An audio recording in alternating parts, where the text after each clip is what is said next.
같이 읽겠습니다. 레위기 19장 1절부터 4절까지 말씀입니다.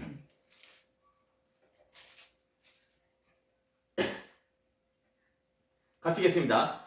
여호와께서 모세에게 말씀하여 이르시되 너는 이스라엘 자손의 온 회중에게 말하여 이르라. 너희는 거룩하라. 이는 나 여호와 너희 하나님의 거룩함이니라.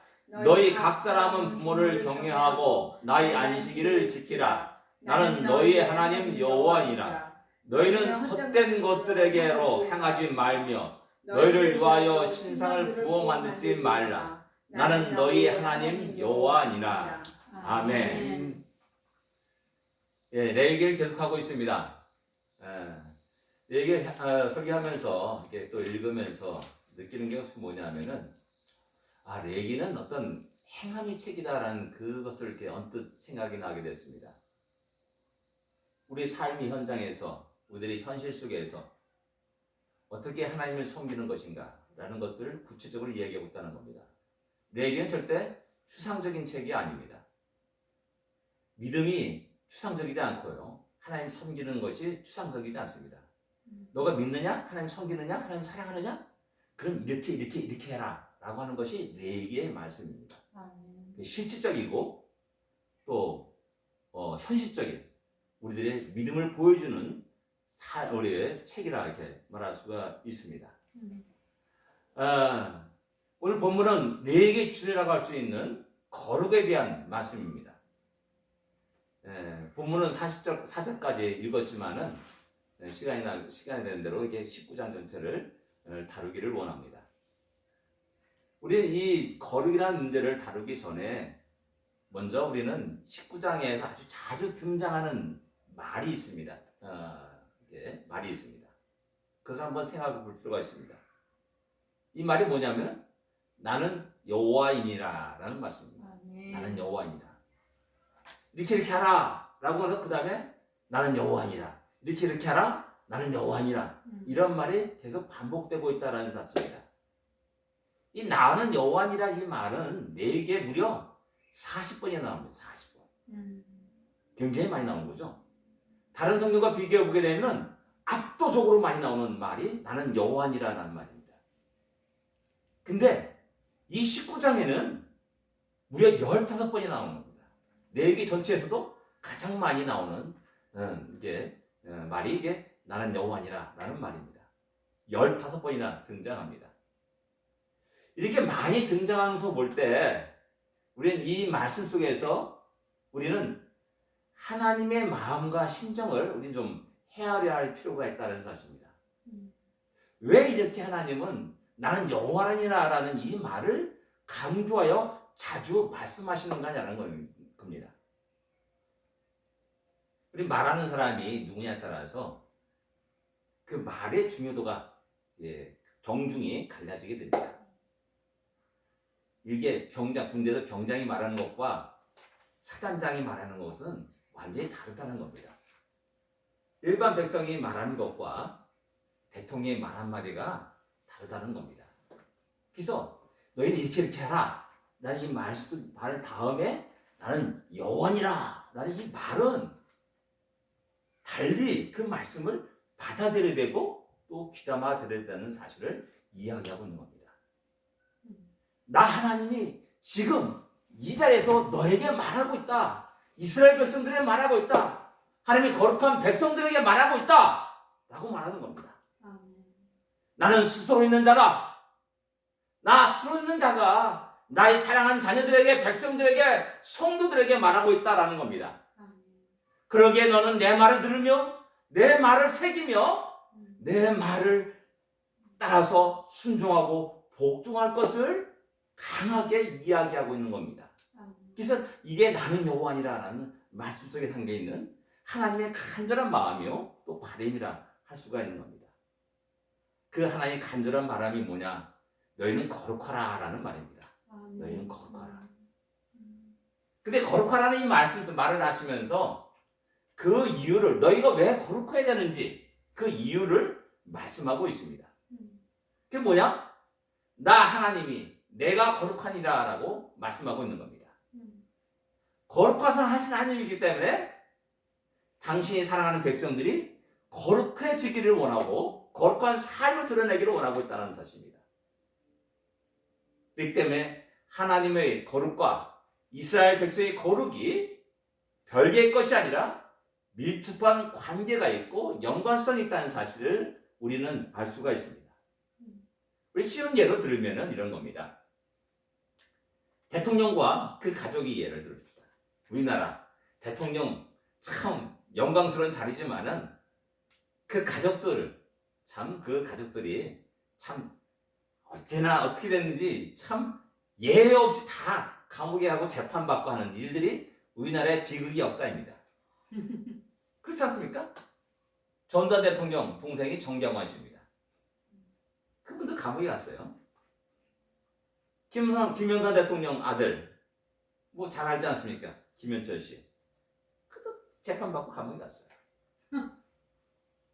김대중 전 대통령 아들도 역시 마찬가지 김홍철인가? 지금 국회의원하고 있습니다.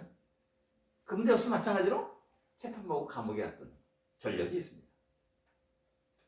노무현 대통령 형 노건편 씨 역시 마찬가지로 온갖 비리에 연루돼가지고 큰 사회적인 문제를 일으켰던 자임을 잘 알고 있습니다. 그들의 가족들이 잘못함으로 말미암아 비리를 저지르는 말미암아 대통령의 그 위치가 흔들흔들하고 그 권한이 흔들흔들하고는 그러한 일들이 우리 대한민국 역사에 지금도 우리 보고 있다는 사실입니다. 뭐 그뿐만 아닙니다. 우리 잘 알다시피 몇 년 전에 우리 대한항공의 그 회장 딸 현아 씨 땅콩회항이라고 아주 유명한 사건이 터져가지고 온갖 신문 그 기사에 났지 않았습니까? 다 뭡니까?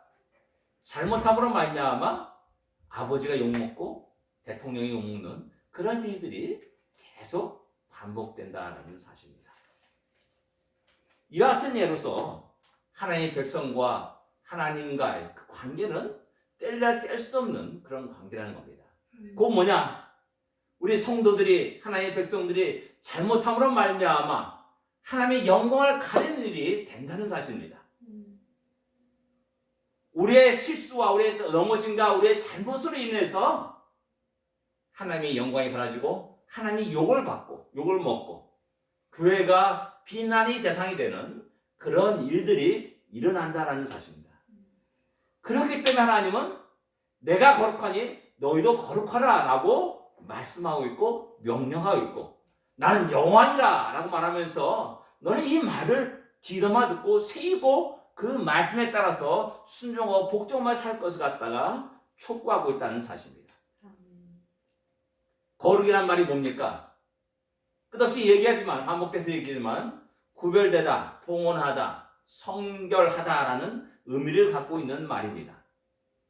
즉 하나님의 백성, 더 나아가서 우리 모든 성도들은 비록 이 땅에 살고 있지만은 구별되어야 된다는 말입니다.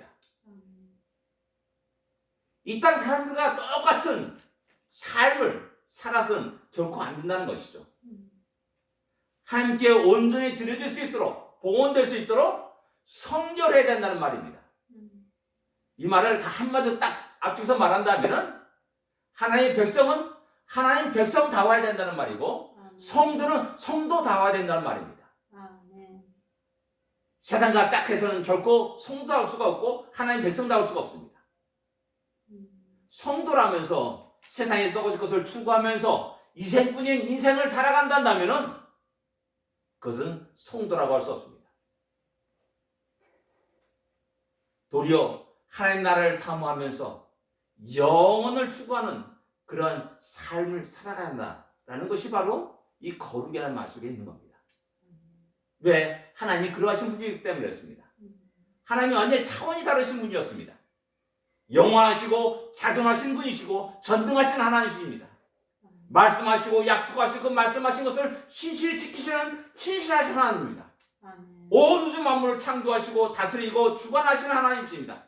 사랑의 하나님이시고 구원의 하나님이시고 생명을 주관하시는 하나님이시고 공의의 하나님이시고 은혜 베푸시기를 기뻐하시는 하나님이시기 때문에 그렇습니다. 아멘. 그러기에 우리가 거룩한 삶을 살아야 된다는 사실을 늘 기억해야 됩니다. 근데 하나님 믿는 백성으로서 하나님이 섬긴다는 백성인데 이 땅의 것만 추구하며 살아간다면 어떻게 되겠냐는 겁니다. 조그만 어려움에도 조그만 재난에도 두려워하며 걱정하며 근심 속에서 두려워 떤단다면 어떻게 되겠냐라는 겁니다. 그 근심과 걱정이 우울증에 빠지게 만들고 또 소화불량에 만들기도 하고 우울증이 더 깊어져가지고 또 자기 스스로 자살하는 그런 엄청난 극단적인 결정까지 해나가는 일로 간단다면 과연 저게 성도다운 삶의 모습인가? 하나님의 백성다운 삶의 모습인가? 세상 사람들이 말하고 있지 않겠습니까? 지난 주간에 우연히 듣다가 통계가 한국의 1년의 자살자가 13,000 몇 명이라고. 그게 또 유튜브 방송에 제가 듣게 됐어요. 그래서 진짜인가 또 통계 해가지고 찾아봤어. 구글 박사한테 물어봤어요. 진짜 그렇더라고요. 10,000명이 넘더라고요. 근데 우리가 한번 생각해 보십시오. 그걸 말씀하신 분이 그 얘기예요. 우리가 지금 코로나 때문에 죽어간 사람이 쿡카운티에 55,000명 정도 됩니다. 쿡카운티에 5,000명 정도 돼요. 이거에 대해서 너무나 민감하게 받아들이면서 굉장히 두려워 떨고 확 하는데 자기 스스로 목숨을 끊는 사람이 1년에 대한민국에 13,000명이 넘는다는 그 사실은 까맣게 잊어버린다는 겁니다. 그것에 대한 두려움과 걱정과 근심을 하는 사람은 아무도 없습니다. 조그만 어려움이 있다가 나 죽겠네. 조그만 힘든 일이 있다가 죽어버리겠다. 나는 이런 일들이 성도 안에 있다면 어떻게 되겠냐라는 겁니다. 안타까운 그 자살사 속에는 많은 사람들이 크리스찬, 교회 다니는 사람들이 있다는 사실을 우리는 잘 알고 있습니다. 안타까운 일이 아닐 수 없는 겁니다. 과연 이런 것들이 하나님 믿는다고 하는 사람들의 모습에서 나타내야 되는 겁니다. 세상 사람들과 아주 치열한 생존 경쟁 속에서 함께 같이 살아간다면 어떻게 되겠냐는 겁니다. 하나님의 백성의 판단 기준이 오직 경제적 이익에 따라서 판단하고 결정한다면 어떻게 되겠냐는 겁니다. 강자 앞에서는 비굴하고 약자 앞에서는 잔인하다면 과연 그것을 성도다운 삶이라고 말할 수가 있냐는 겁니다. 그러므로 성도들은 이런 세상적인 삶의 모습에서 완전히 차원이 다른 삶의 모습으로 바뀌어야 되고 변화되어야 되고 구별되어야 된다는 겁니다. 삶과 우리의 생각과 가치관이 변화가 일어나야 되는 겁니다. 그것은 곧 우리의 삶의 목적과 방향을 결정하게 됩니다. 내가 어디로 가야 할 것인가, 무엇을 추구하며 살아갈 것인가가 결정되는 겁니다. 이런 면에서 우리는 세상 사람들과 믿지 않는 사람들과 완전히 다른 모습으로 보여야 되고 구별돼야 되고 차원이 달라야 된다는 것이죠. 누구나 봐도 저 사람은 예수 믿는 사람이야, 교회 다니는 사람이야, 하나님 섬기는 사람이야 라는 말을 들을 수 있어야 된다는 사실입니다. 겉으로만 말로만 믿는다는 것이 아니라 실제로 우리는 현실적인 삶 속에 생활 속에서 그런 것들을 드러낼 수 있어야 된다는 것이죠. 바로 레위기는 우리에게 그 사실을 이야기하고 말씀하고 규례를 정하고 있는 겁니다. 하나님 백성다운 것이 무엇입니까? 구별된다는 것이 무엇입니까? 하나님의 백성이 거룩한 삶이 어떤 것이겠습니까? 거룩이란 그 단어는 우리에게 추상적으로 와닿을 수가 있습니다. 근데 레위기는 그 추상적인 것을 갖다가 구체적으로 이런 면에서 이렇게 생활하라, 이런 면에서 이렇게 말하라, 이런 면에서 이렇게 행동하라 라고 우리에게 이야기하고 있는 겁니다. 아주 실제적이며 현실적이며 구체적인 겁니다. 그 백성다운 것, 하나님의 백성다운 것이 3절에 나옵니다. 3절에서 너희 각 사람은 부모를 경외하고 나의 안식을 지키라 라고 하나님은 말씀합니다. 근데 우리가 약간 캐시하고 붙일 게 뭐냐 하면은 안식일을 거룩히 지켜라라는 이 말은 우리가 쉽게 하나님 제일이니까는 우리가 예배드리고 뭐 지켜야 되는 거 당연히 압니다. 근데 그거 갖다가 부모를 경계하는 것과 같이 앞에 놓고 있다는 사실입니다. 뭐 이런 성경 말씀을 읽으면서 우리 한번 깜짝깜짝 놀랄 필요가 있는 겁니다. 그냥 무심코 휙 지나가는 게 아니라 보니까 부모를 경외하고 안식일을 지켜라. 이 말을 갖다가 그토록 부모를 경외하는 것을 굉장히 성경은 중요하게 여기고 십계명에도 부모를 공경하라 라고 말씀하고 있고 이는 첫 계명이다. 약속에는 첫 계명이다 라고 말씀하고 있는 겁니다. 근데 이 말씀을 그냥 우리가 아무 생각 없이 그냥 이렇게 지나가게 되면은 공자를 맹자를 되는 겁니다. 거기서도 부모 경계에 대한 끔찍한 이야기를 하고 있지 않습니까? 그렇다면 우리가 부모를 공경하는 것, 경외하는 것과 공자와 맹자, 논어와 맹자에서 그렇게 말하는 것과는 무엇인가 차원이 다르고 무엇인가 구별되고 무엇인가 다른 모습이 있어야 된다는 겁니다. 단순히 부모에 대한 말씀, 경외하고 존경하고 하는 그 말씀 이전에 우리는 내가 어떻게 생명으로 태어나고 자랐는지를 한번 돌이켜 볼 필요가 있습니다. 한 생명이 잉태됩니다. 엄마의 뱃속에 10개월을 자라게 됩니다. 그 사이에서 엄마는 위험한 거 안 먹고 감기로도 감기 안 먹어 고통 당하면서 참고 인내합니다. 왜? 내 속에 있는 생명 때문에 그런 거 아닙니까? 그래서 태어난 그 생명을 보면서 기뻐하고 지극히 사랑합니다. 걔는 기억하고 있는지 모르겠습니다. 알고 있는지 모르겠습니다. 그럼에도 불구하고 쏟아붓습니다. 사랑을 쏟아붓습니다. 그가 성장할 때까지 쏟아붓습니다. 성장하고 나서 장가들고 나서도 여전히 염려와 근심이 떠나지 않고 그를 향한 기도가 떠나지 않는 것이 부모의 마음이요 부모의 삶입니다. 근데 언제부턴가 부모는 옛시대라 사람이라 그래가지고 에이 하면서 내쫓기치고 꼰대라는 그 비아냥거리면서 그분의 경외함을 잃어버리고 포기해버렸습니다. 부모를 모르면은 불효자식이 됩니다.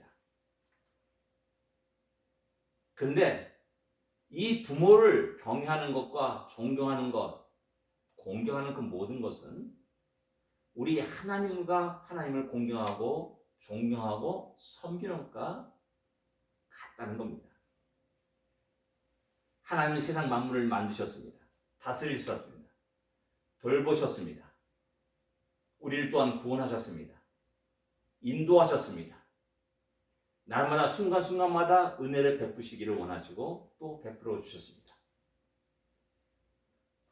그 하나님을 우리는 기억해야 되는데 이 인류의 대부분이 너무 많은 사람들이 창조 하나님을 잊어버리고 살아갑니다. 우리는 부모를 모르고 부모의 그 사랑을 모르고 망나니타면은 천하 불효자식이다라는 비난을 쏟아붓습니다. 마찬가지로 우리를 만드시고 사랑하시고 은혜 베푸시는 우리 창조주를 모른다면은 그리고 인정하지 않는다면은 멸망하는 짐승을 같다라고 성경은 우리에게 이야기하고 있는 겁니다. 그래서 전도서 12장 1절에 너는 청년일 때 너의 창조주를 기억하라 라고 말씀합니다. 네. 청년일 때 너의 창조주를 기억하라.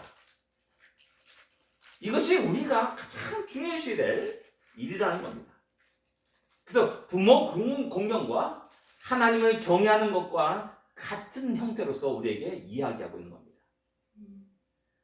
부모가 우리에게 생명을 주었듯이 보살펴 주셨듯이 하나님이 우리를 만드시고 우리를 구원하시고 우리를 영원한 그 처소로 인도하실 것이라는 그 사실 앞에서 그 하나님을 기억하고 부모를 공경하는 것은 같은 뗄래 뗄 수 없는 것이다 하는 사실입니다. 우리가 지금 우리 인생의 남은 세월에 지금 이 순간이 가장 젊은 때입니다. 지난번에 우리가 말씀드렸듯이 지금 이 순간이 가장 젊은 때입니다. 너는 청년 때 창조를 기억하라라는 이 말씀 속에서 오늘 이 순간이 내가 그 창조를 기억하고 우리가 하나님께 영광 돌리며 찬양하며 예배드리는 이 순간이라는 사실을 기억해야 됩니다. 아멘. 안식일 지키라 말씀합니다. 안식일 지킨다는 말이 뭡니까? 단순히 안식일 기억하고 그날에 예배드린다는 그런 말로 우리는 받아들이기 쉽습니다. 주일날 예배를 잊지 않고 지킨다. 근데 참 우리가 이 주일날 1년에 52일인데 그 52일 완전히 지키기가 참 어렵다는 사실입니다. 뭐 여행 간다 빠지고 뭐 한다 생일날이 빠지고 뭐 병들어서 빠지기도 하고 다 이러지 않습니까? 그래서 안식일을 지킨다는 이 말, 이건 약간 좀 한번 달리 한번 생각해 볼 필요가 있다는 사실입니다. 안식일을 거룩히 지키기 위해서 유대인들은 그 전날에 안식일 준비를 합니다. 이게 우리는 요것을 갖다 잊어버립니다. 양식을 준비하고요. 또 그날에 움직이지 말라고 했기 때문에 일하지 말라고 했기 때문에 그날에 모든 걸 다 정리해가지고 그 전날 다 처리해버립니다. 그래서 진짜 안식일 날은 진짜 안식하는 겁니다. 편하게 안식하는 거고요. 오직 하나님을 찬양하고 예배드리며 그런 시간으로 그들을 보내게 합니다.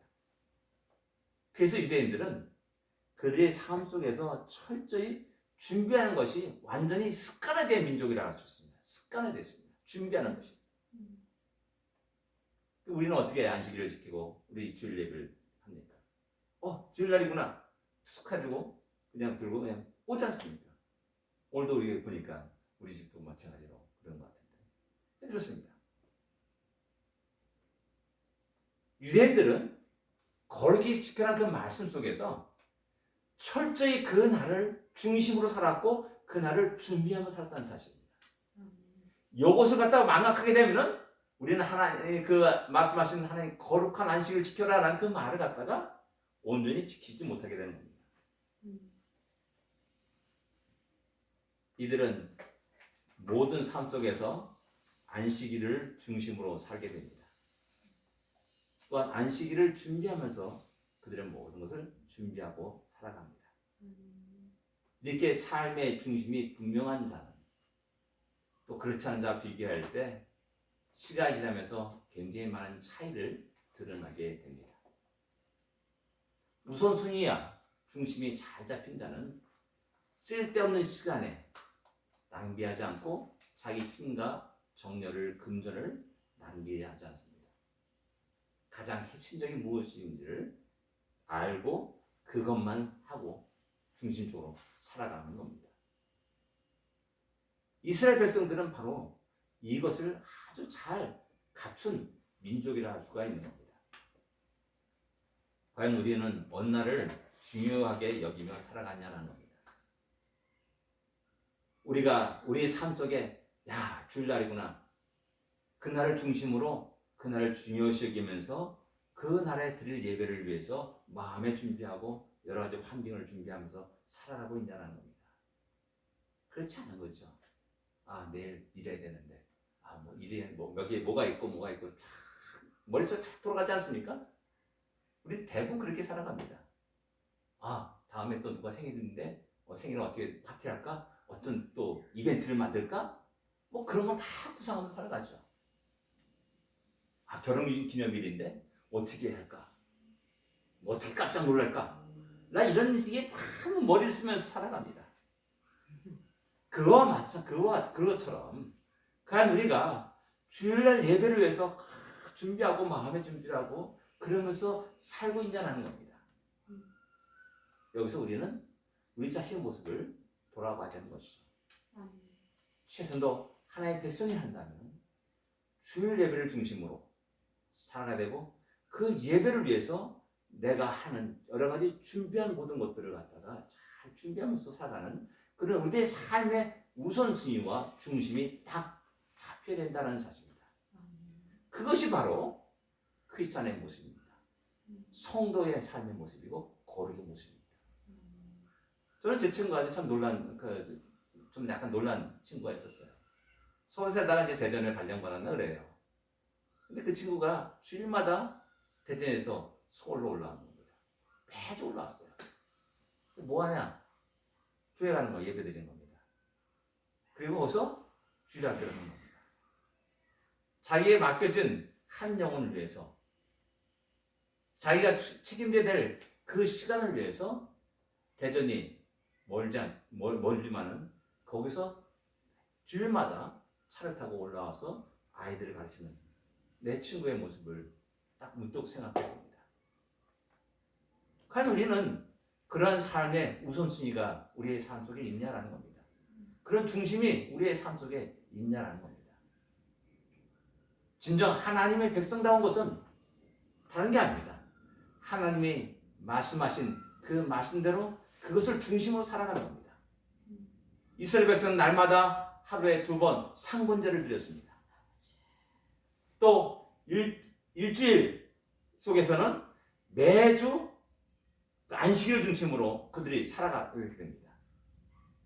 한 달 단위로서는 매월 월사, 매월 초하루를 갖다가 거룩히 또 지키라고 하나님 명령합니다. 그리고 1년에는 유월절과 무교절이 있고 오순절이 있고 또 역시 장막절이 있고 나팔절이 있고 여러 절기들이 있습니다. 그 절기를 중심으로 쭉 그들의 삶을 살도록 하였습니다. 또 7년마다 안식년이 있습니다. 50년마다 또 희년이 있습니다. 그걸 준비하면서 살아가는 겁니다. 준비하면서 살아가는 겁니다. 안식일, 내일이 안식일이구나. 모든 준비를 다 하듯이. 안식년이구나. 그럼 그 다음에 뭐 아무것도 하지 말라 그러지 않습니까? 안식년. 땅을 쉬라 그러지 않습니까? 소출을 거둘 수가 없어요. 종들도 다 해방시켜야 됩니다. 그럼 어떻게 됩니까? 준비해놔야죠. 준비 안 하고 멀쩡히 있다가 안식년이네? 그럼 어떻게 할 겁니까? 그러니까 자꾸만 주의 말씀을, 규례를, 명령을 어기게 되는 거고 복종하지 못하는 겁니다.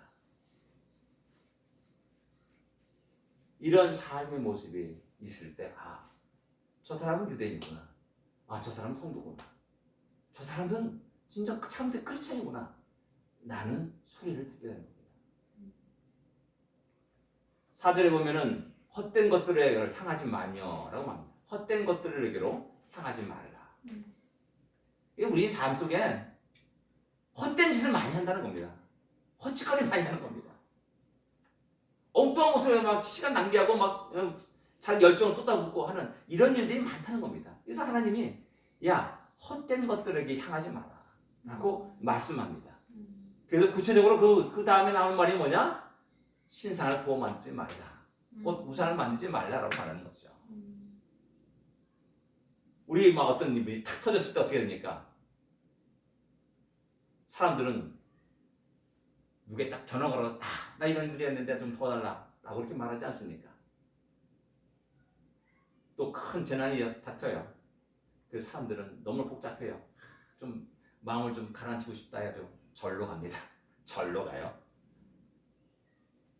하나님 그런 거에 대해서 그렇게 헛된 것들에게로 향하지 말라라고 말씀합니다. 크리스찬이냐? 하나님의 백성이냐? 그럼 어려움을 당할 때, 힘듦을 당할 때, 고난에 닥쳤을 때, 걱정과 근심이 있을 때, 그 모든 문제들이 나를 짓누르고 막 그냥 깔아뭉개게 할 때 어떻게 할 것이냐라는 겁니다. 그때 성도한 모습이 드러나게 되는 겁니다. 점쟁이를 찾아가는 것이 아닙니다. 무당 굿하는 것을 찾아가는 것이 아닙니다. 산속으로 들어가서 도망가는 것이 아닙니다. 하나님께 나가는 겁니다. 기도하는 겁니다. 부르짖는 겁니다. 하나님 도와주세요 라고 간절히 외치는 겁니다. 이것이 바로 성도한 사람의 모습입니다. 그래서 하나님은 너희들이 가야 하는데 어느 문제가 있을 때 인생 속에 수많은 문제가 있는데 엉뚱한 데로 가지 마라. 헛된 곳에 가지 마라. 나무와 돌들 내고 가서 손바닥 들면서 손 들지 말라라고 말하는 겁니다. 생상 화복을 주관하시는 하나님이 이거 있지 않느냐? 그 하나님 지금 말씀하고 있지 않느냐? 너희는 왜 엉뚱한 데 가가지고 엉뚱한 시간을 낭비하며 돈을 낭비하며 정신을 낭비하느냐라는 거 말하는 겁니다.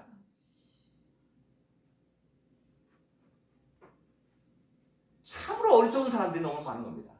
크리스찬임에도 불구하고 하나님 믿는다고만 하면서도 불구하고 참으로 어리석은 사람들이 너무 많은 겁니다. 전능하신 하나님이 나와 함께 하지 않습니까? 그 하나님이 나의 탄식과 아픔과 신음소리를 들으시지 않습니까? 그 하나님이 나의 머리털까지도 세신다고 말씀하지 않습니까? 그 하나님이 참새 2마리가 그 떨어지는 것도 당신의 손 안에 있다고 말씀하지 않습니까?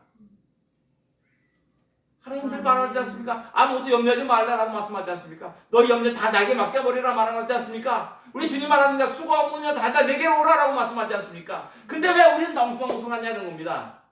엉뚱한 것을 가지고 엉뚱한 그 문제를 해결하려고 애를 쓰느냐라는 겁니다. 누가 생명을 주었습니까? 누가 구원자입니까? 누가 우리의 삶을 인도하시는 자입니까? 하나님이 아닙니까? 하나님 나와 함께 하지 않습니까? 하나님 나의 모든 아픔과 고통과 시름을 알고 계시지 않습니까? 그렇다면 헛된 곳에 가지 않냐고. 우리가 온전히 가장 큰 문제가 있을 때, 가장 절망적일 때도 주여 라고 우리가 기도할 수 있는 우리의 모습이 있어야 된다는 사실입니다. 그것이 거룩한 자의 모습입니다. 성도한 모습이고 하나님 백성다운 모습입니다. 5절 8절부터는 이렇게 화목제에 대한 말씀을 하십니다. 이 말씀도 이상하죠. 거룩과 어떻게 연결되냐는 겁니다. 이 말씀의 중요한 것은 뭐냐면은 여호와께 드릴 때, 화목제물 여호와께 드릴 때 기쁘게 받으시도록 드리라라는 말입니다. 화목제에 대한 이야기를 말하는 게 아니라 너희가 화목제물을 드릴 때 여호와 하나님께서 기쁘게 받으시도록 드릴 것을 우리에게 요구하고 있는 겁니다. 그건 뭐냐면은 하나님과 화목하라라는 말을 하는 겁니다. 하나님과의 관계를 회복시키라는 말입니다. 그 말이 뭐냐면은 여러분들 화목제물 속에는 감사의 의미가 있어요. 감사 때문에 드리는 자원제가 화목제물입니다. 또 서원제가 있어요. 서원제. 하나님 내가 이렇게 살겠습니다. 헌신하고 서원하는 겁니다. 이게 화목제물이에요. 예, 하나님께서 우리의 죄를 속하여 주셨습니다. 속죄제입니다. 그리고 우리의 헌신을 온전한 헌신을 받으십니다. 그러면 우리가 하나님 앞에서 나는 앞으로 이렇게 살겠습니다. 라는 그런 소원이 있지 않습니까? 그게 화목제의 가장 중요한 핵심입니다. 감사 있고 소원이 있고 자원하는 겁니다. 그렇기 때문에 우리가 이 화목제를 기쁘게 드리라라는 것은 끝없이 하나님 앞에 감사하며 살 것을 우리에게 이야기하고 있고 우리가 하나님 앞에 나의 삶을 드리는 헌신의 삶을 살 것을 우리에게 촉구하고 있고 이야기하고 있는 것이라 할 수가 있는 겁니다. 아멘. 여러분들 잠언서 16장 7절에 이렇게 말합니다. 사람이 행위가 여호와를 기쁘시게 하면 그 사람이 원수라도 그와 더불어 화목하게 하느니라. 이렇게 말합니다. 얼마나 하나님과의 관계가 중요한지를 우리에게 말씀하시는 것이라 할 수 있습니다.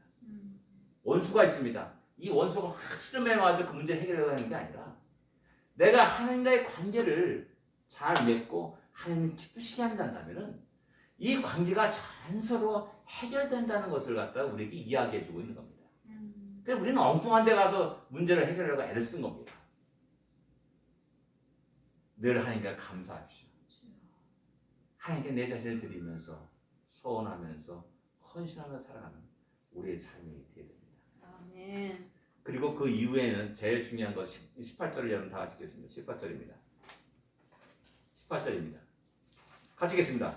원수를 갚지 말며 동포를 원망하지 말며 내 이웃 사랑하기를 내 자신과 같이 사랑하라. 나는 여호와니라. 여기서 드디어 내 이웃을 내 몸같이 사랑하라라는 말씀이 나오는 겁니다. 근데 그 앞에 동포를 원망하지 말며 라는 말입니다. 원수를 갚지 말고 동포를 원망하지 말라라는 말이 있습니다. 근데 우리는 이 말에 우리는 많은 이제 우리가 습관적으로 죄를 지을 때가 많이 있습니다. 음. 종도 그럽니다. 우리 여기 미국에 살면서 뭐 우리 흑인 형제들이 여러 가지 도움을 받고 살아갑니다. 그래서 우리는 말을 합니다. 저들은 게으르다. 왜 놀고 먹느냐? 왜 저들 도와주냐? 라고 막 툭툭 얘기하죠. 그렇죠? 내 세금도 다 저들에게 한다라고 생각하고 말합니다. 또 역시 마찬가지로 우리 주위에 가난한 자들 또 없이 도와주고 그 아이들, 그 대상들에 대해서 우리 똑같이 이런 말을 쉽게 이야기하고 내뱉습니다. 우리 입에서 불평하고 원망하는 겁니다. 동포를 원망하지 말라고 그랬어요. 동포 가운데서도 가난한 자가 부한 자가 있는 겁니다. 끝없이 도와줘야 될 자가 있는 겁니다. 우리 애기들 끝없이 도와줘야 되지 않습니까? 끝없이 도와줘야 돼요. 그런 거에서 동포를 원망하지 말라라고 말하고 있고 내 이웃을 내 몸까지 사랑하라라고 말하고 있습니다. 그래서 9절 이하부터는 내 이웃에 관계된 얘기를 쭉 하고 있는 겁니다. 가난한 자를 위해서 배려를 할 것을 이야기합니다. 그래서 곡식을 얻을 때 반모퉁이를 갖다 거두지 말라. 떨어진 이삭을 줍지 말라라고 말씀하고 있고 포도 열매들 다 따지 말라. 떨어진 것을 주지 말라라고 또 말씀합니다. 포도뿐만 아니라 감람나무 또한 무화과나무 다 모든 것들도 다 해당되는 겁니다. 도둑질하지 말라라고 말합니다. 도둑질하면 도둑 당한 사람은 얼마나 억울하겠습니까? 분통 터지는 거죠. 거짓 맹세도 마찬가지예요. 거짓말하는 것도 마찬가지입니다. 거짓 증언하는 것도 마찬가지입니다. 다 모두가 이웃을 해치는 겁니다. 이웃을 해침으로 말미암아 그 공동체가 온전히 세워지지 못합니다. 미움과 갈등이 그 안에 내재하게 되고 다툼이 내재하게 되고 결국 공동체가 와해되고 깨져버리는 그런 일들이 많이 일어나게 되죠. 재판을 다루는 것도 마찬가지입니다. 오직 하나님의 공의에 따라서 재판할 것을 명령하고 말씀합니다. 사람을 비방하지 말라. 피를 흘려가지고 이익을 도모하지 말라라고 또 이어서 또 16절 말씀합니다. 다 모두가 다 이웃과의 관계 속에서 우리의 하나님의 백성으로서 성도로서의 거룩한 삶을 우리에게 이야기해주고 있는 겁니다. 이것이 확대되면 사회 공동체 안에 우리의 삶의 모습이 어땠는지를 갖다 그대로 이야기해준 것이라 할 수가 있습니다. 19절부터는 이제 문화생활 속에서의 거룩한 삶에 대해서 이야기합니다. 가축을 다른 가축과 종류가 교미하지 말고 옷을 만들 때 두 재료로 섞어서 만들지 말고 두 종자를 갖다가 함께 같이 부리지 말라. 하나님은 섞이는 것을 되게 싫어하는 겁니다. 우리는 비빔밥을 참 좋아하지 않습니까? 하나님 관점에서는 야 이거 아웃된 거야 싫어하는 겁니다. 비빔밥 먹지 마십시다. 그래서 섞이는 걸 그렇게 싫어해요. 옷을 섞을 때 다 한 가지 종류로 만들라는 겁니다. 밭에 씨를 뿌릴 때도 두 종자를 갖다 같이 뿌리지 말라라고 명령하고 있는 겁니다. 그리고 또 특별한 것은 과일나무를 심었을 때 3년 동안은 먹지 말라. 4년째 되는 것은 하나님께 드려라. 그리고 5년째부터 너희가 먹을 수 있다라고 말씀합니다. 아깝죠? 너무나 아까워요. 내가 먹고 내가 팔면 좀 얼마인데 라면서 하나님께 드리는 것을 아깝게 생각해가지고 내가 먹고 팔고 내 이익을 취합니다. 그것은 결코 하나님의 백성으로 하는 게 아니다.